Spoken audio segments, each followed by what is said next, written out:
We're here to discuss a tragedy, the downing of a commercial airliner and the death of 298 innocent people. Men, women, and a staggering number of children lost their lives on their way to their holiday destinations, their homes, loved ones, or international obligations, such as an important HIV/AIDS conference in Australia. Since Thursday, I've been thinking how horrible must have been the final moments of their lives when they knew the plane was going down. Did they lock hands with their loved ones? Did they hold their children close to their hearts?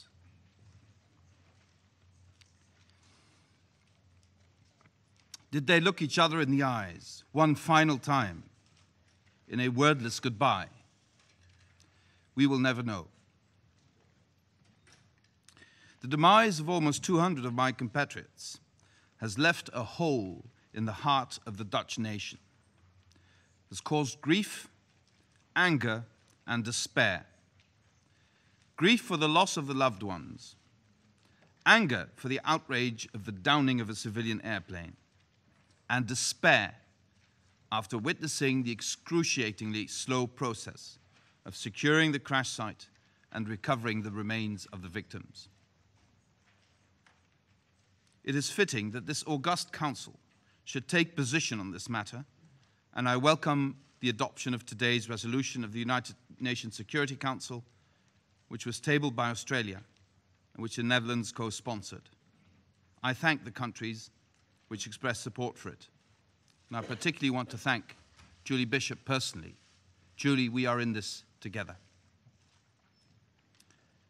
Mr. President, for the Netherlands, one priority clearly stands out above all others. Bring the victims' remains home. It is a matter of human decency that remains should be treated with respect and that recovering victims' remains should be done without any delay.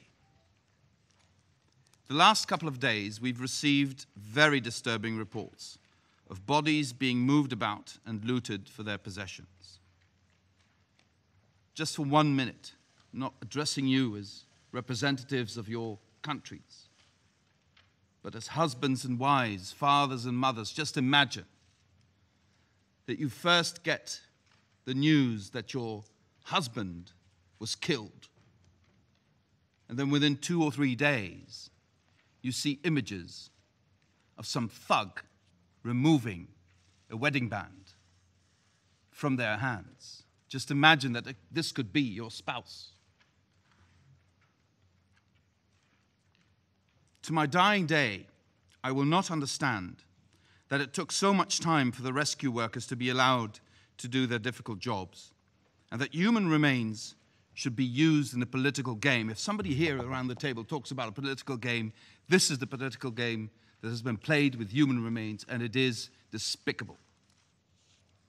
I hope the world will not have to witness this again any time in the future.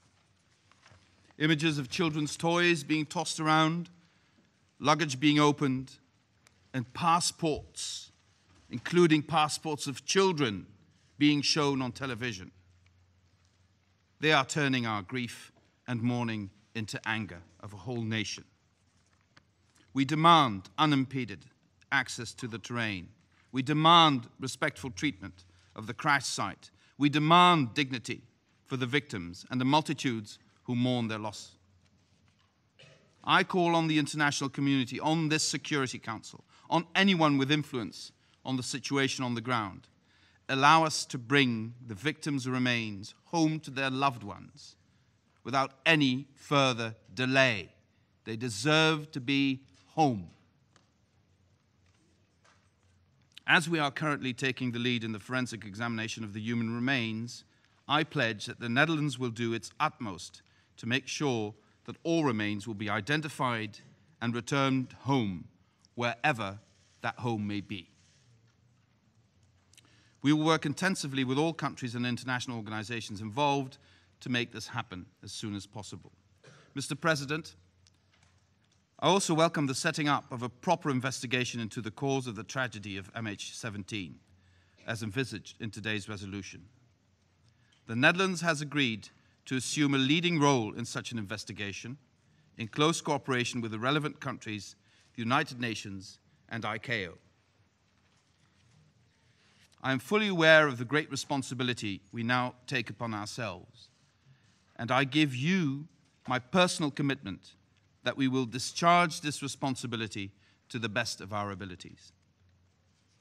As far as the safety and security of the site and the international investigators is concerned, I underline the responsibility the Security Council took upon itself with today's resolution to take additional measures if circumstances so require.